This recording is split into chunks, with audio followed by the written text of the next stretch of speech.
Jika anda terlupa ID dan password akaun anda boleh reset dan membuat password anda yang baru.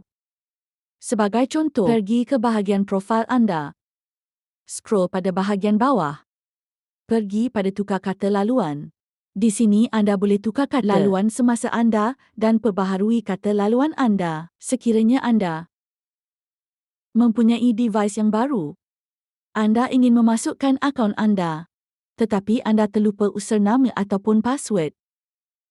Pada bahagian interface utama, anda boleh tekan pada terlupa nama pengguna atau kata laluan. Anda perlu memasukkan nombor telefon anda yang berdaftar dengan ikuan. Tekan hantar, anda akan menerima SMS pada telefon bimbit anda. Di sini ada pilihan untuk tukar kata laluan anda dan lihat nama pengguna. Di sini nama pengguna saya adalah Carrie dan jika anda terlupa kata laluan, anda boleh buat kata laluan anda yang baru.